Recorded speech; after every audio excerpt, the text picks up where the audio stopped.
It's a Sunday afternoon, and I'm sitting with my wife in a busy restaurant. I'm eating seafood chowder when something gets caught in my throat. And I cough to dislodge it, and nothing happens. So I cough again, and it's still stuck. So I grab some water, and I take a big gulp, and then I start really coughing. I start coughing uncontrollably. My wife asks if I'm okay, which is always a weird question. It is clear I'm not okay. And so I'm coughing and I'm coughing and I'm coughing, and then a man stands beside me. It's the manager. He says, "Are you okay?" Which again is a dumb question.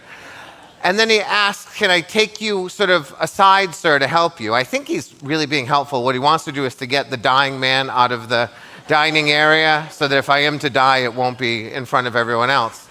He brings me to this empty bar area with my wife, and when he closes a door, I feel a man grab me from behind. He starts lifting me off the ground and squeezing my chest. He's trying to give me the Heimlich maneuver. It's a waiter. He shouldn't be doing it because I'm coughing. I have air coming in. I just got certified yesterday in CPR. I know everything this guy is doing is wrong and it hurts. So I start crying out, and my wife says, "Put him down and call 911. So I'm in an ambulance, and I'm listening to the paramedics, and they're whispering about how I have decreased breath sounds on the left side. It's the whispering that's disconcerting. You don't want your paramedics whispering about you while you're right next to them. And so now I'm in an emergency room, and there's a 12-year-old doctor standing in front of me, and he has salad tongs in one hand and an aerosol can in the other, and he says, "This is no problem. I'm going to spray your throat, and I'm going to get it out with the salad tongs. How's your gag reflex?" Which is, again, another dumb question. I have no idea, but it turns out I have a great gag reflex. So orderlies come and they hold me down while the 12-year-old forces salad tongs down my throat to try to get out what they think is a fish bone. 20 minutes later, he looks at me sad and says, "I'll be back," but I never see him again. Like a 30-year-old doctor appears next, and he has a device that's called an endoscope. It's a little snake with a light on the end and clippers. He tells me he's going to put it up my nose and then down my throat. He's going to use the camera and the clippers to pull the fishbone out through my nose. Before I can really say anything, he does it. It's weird. Like, the snake goes up your nose. You feel it's going to come out your eye, but then it takes a U-turn and goes straight down into your, and you can feel it tickling. And for about 40 minutes, he fights with me and my gag reflex and whatever's in here. And he starts to look at me like it's my fault because he's not getting it out. Over the next 3 hours, 4 different doctors, each one older than the next, arrives to try to get this thing out with the endoscope without any success whatsoever. And so finally a doctor arrives who looks to be old enough to be my father, and he says, "We can't get it out with any of the tools we have. We're going to have to do surgery. We're going to cut you open from your chin to here. We're going to spread your esophagus open and get it out. We're worried that if we don't, you're going to aspirate it. It'll end up in your lungs, and that will be a disaster." So I'm riding on a gurney watching those rectangular fluorescent lights go by. I've got my wife on one corner, there's a nurse on the other, and the doctor's here, and they're pushing the gurney. And I am about 25 feet from the operating room when I think to myself, this is crazy. Like, I was eating lunch just like 6 hours ago, and now they're going to cut me open. And that triggers something in my brain, and I say, "Stop!"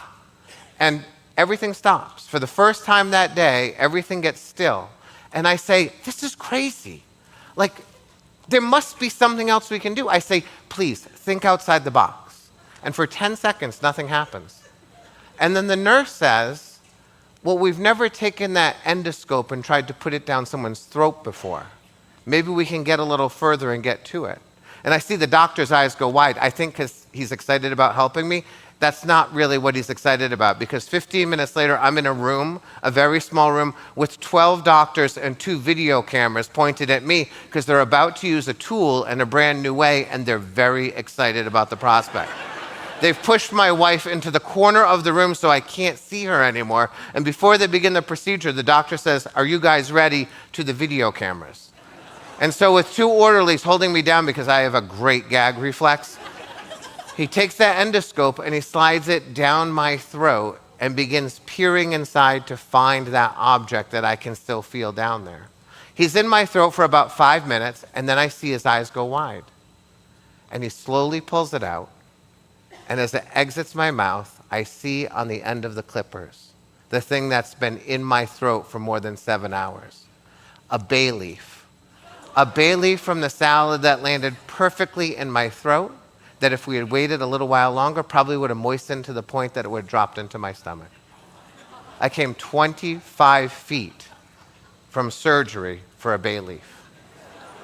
I think about that moment all the time. It happened 22 years ago, and I think about it almost every day. I think about how so often in life, we think that the structures and the rules and the regulations that govern our lives, that structure our society, are correct and right and just, that they've been verified to be correct, and how often it is so stupid for us to think that. I think about how I let a restaurant manager and a waiter and an ambulance crew and a crew of doctors beat me up with salad tongs and aerosol cans and an endoscope without ever saying a word, without saying, is this right, until that last moment before I entered the operating room. I think we do this all the time. I think the most insidious version of this has to do with what I think is the most important number in all of our lives, 1,440. A number that I have showed thousands of people all over the world for the last 5 years, and almost no person on the planet knows what the meaning of this number is. 1,440. It is simply the number of minutes in a day. Instead of 1,440, we think about stupid numbers. We think about ridiculous numbers, not my wonderful 1,440. Instead, we think about numbers like 24 hours in a day. Or we think about the worst one of all, 60 minutes in an hour. How did we get to 24 hours and 60 minutes in an hour? These people. 4,000 years ago, the ancient Egyptians divided our time. They chose 24 hours in a day, and that resulted in 60 minutes. And as a result, that is what we live with today, and it's crazy. The ancient Egyptians have determined the course of our lives in ways we can't begin to imagine. Think about meetings. In 2025, 87% of all meetings scheduled in America were 60 minutes long, which means the ancient Egyptians determined the length of every meeting that you have attended this year. That's insanity. 61% of all college classes last year were scheduled for 1 hour as well. The ancient Egyptians apparently knew the perfect length for a class for a college student 4,000 years in the future. And 12% of those other classes were 2 hours, which is still on Egyptian time. Even television. If you grew up like me on linear television, 8 o'clock, Magnum PI. 9 o'clock, Hill Street Blues, right?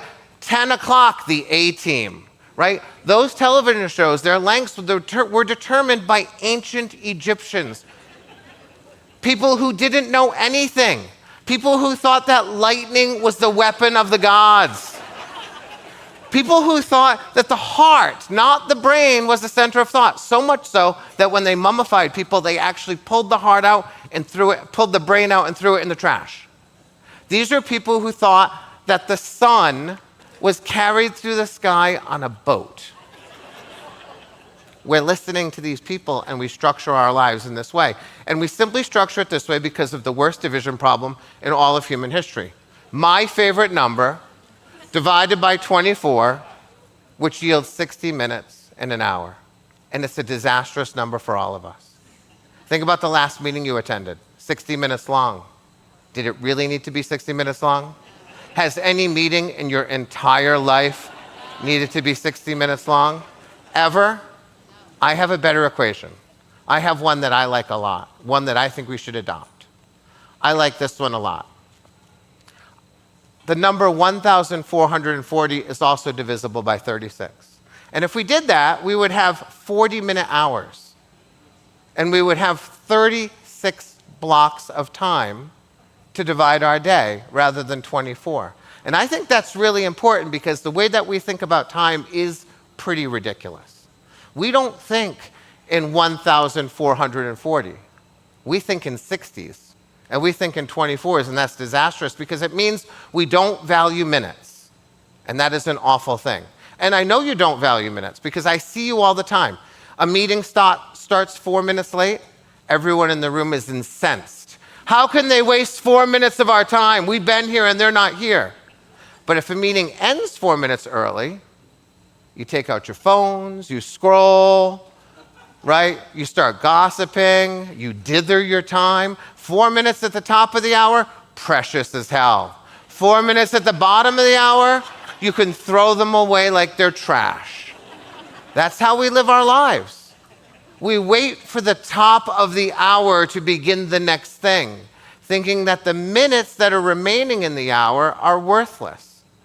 But if our hours were 40 minutes, and our meetings were 40 minutes, and our classes were 40 minutes, and our television shows were 40 minutes, that would be pretty great. And television has already figured it out, because if we're on streaming now, my family right now is watching a television show called Shrinking. Sometimes those episodes are 28 minutes long because that's how long that episode should be. And sometimes those episodes are 63 minutes long because that's the appropriate length for that episode. The Egyptians have nothing to do with Shrinking, and it's a much better show because of it. We have to start thinking in minutes. And if you don't like my 40-minute hour, that's okay, because 1440, my favorite number in the world and should be yours, is very versatile. If you don't like 40, it's also divisible by 32. So we could have 45-minute hours. That'd be pretty great. We could stick with my favorite, the one I think we should all agree is correct. But if you don't, it's also divisible by 40. We could have 36-minute hours, which feels a little weird to me, but if I can get you on my side, I will. We could divide it by 45 and have 32-minute hours. Hell, we could divide it by 48 and have a 30-minute hour. I actually think that would change the world. I think the way we think about time would make a lot more sense. And it's not only the Egyptians who have really messed us up. There's a lot of other ways we're messed up too. This TED Talk that I am giving right now, I was asked to keep it to 10 minutes. Why? Well, 10 minutes feels like a round number to us. Why does it feel like a round number to us? Because we operate in a base 10 system. Why do we operate in a base 10 system? Because we have 10 fingers. My TED Talk today, the length of it was determined by the number of digits I have on my hand. Literally. That is why those people back there said, can you keep it to 10? If I had 12 digits on my hand, 12 would feel like a round number, and we'd all agree that a 12-minute TED Talk is perfectly wonderful. If I had 13 digits on my hand, that would be really weird, because we'd have 6 on one and 7 on the other. But if we did, it sounds unbelievable, but it's absolutely true. 13 minutes would feel like a round number to us, and our TED Talks would be 13 minutes. We don't control our lives. We allow others to control it for us. In the same way, I nearly made it into a surgical ward because I didn't say, stop. Is there another way to do this? We move through our lives assuming that the structures of time are sensible and reasonable and correct, and they're not. We have to start doing the same thing I did in that hallway. We have to say, stop. I got 4 minutes at the end of this hour. Maybe I should use it wisely. Stop. Maybe 60-minute meetings suck. Maybe they have always sucked. I've been an elementary school teacher for 27 years. That means I have been subjected to 300 faculty meetings. With 5 different principals over nearly 3 decades, here's the remarkable part. 99% of those meetings have always been exactly 60 minutes, which means somehow for 300 meetings, 5 different leaders have managed to find exactly 60 minutes worth of content to subject me to every single day. What are the odds? Right? There's a law called Parkinson's Law. It says that work will expand to fill the time that is given. That is Parkinson's Law all over the place. And we do it every day. This is the number I want you to be thinking about. No matter what, I think it's kind of unreasonable for us to shift from a 60-minute hour to a 40-minute hour. I think it's the right thing to do, but I think it's a losing battle for me. But I think we can all think in minutes. I think we can start valuing every minute we have instead of dithering away the ones because the Egyptians gave us a stupid system. I want you to remember this number. It is the most important number in your life. If you can get rid of 60 and 24 and start saying, every minute of that 1,440 minutes that I have in a day is just as valuable as the next, I think your life changes in a really significant way. I think you find time to do things that you don't have time before. And so I want to give you some advice. You can't change it to 40, I know, but what I'd like you to do, and this is simple, and if you don't do it, you're a terrible person. And it's fine, there's a lot of terrible people in the world. You can go join them if you want. But this is what I want you to do. At some point before you put your head on the pillow tonight, I want you to sit down and I want you to make a list of all the things in your life that take 1 to 10 minutes. Somewhere between 1 to 10 minutes. Because if you have that list in your head and you have 2 or 3 or 5 minutes, you're going to use that time more wisely. Here are some of the things that I do.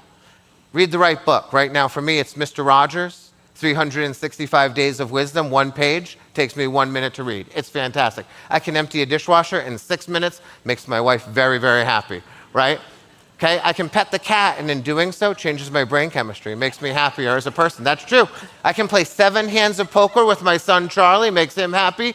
Brush and floss my teeth. People who floss have less heart disease later on in life. Save your life by flossing. Use your time wisely. Okay, I can write an unexpected thank you note to someone to make them happy. I can do 50 push-ups, not all at once. There was a time when I could do that. Now I need to separate it into larger groups, but that's okay. I can do things like listen to Bruce Springsteen's Thunder Road, 4:49. I can listen to it twice if I have 10 minutes. Makes me very happy. I can dance with my daughter Clara to Taylor Swift's Shake It Up for the 1,333rd time. Happy to do it. I can write a paragraph for my next novel. I can fold a load of laundry. I can walk around the block, and I can kiss my wife. I have not yet convinced her to do the 10-minute kiss. I get about 20 seconds at a time. Life goals, I'm working on 10 minutes, but 20 seconds with my wife is pretty fantastic. I want you to value your minutes. Thank you. Value your minutes. Whether you are waiting for your son to get out of Little League practice, or you are sitting outside some art class waiting for your daughter to arrive, or you're standing in front of the microwave eating shredded cheese out of the bag, watching the time click on the pizza that you are waiting to heat up. Value the minutes. It will change your life. Take 1,440 with you today and keep it with you forever. Thank you.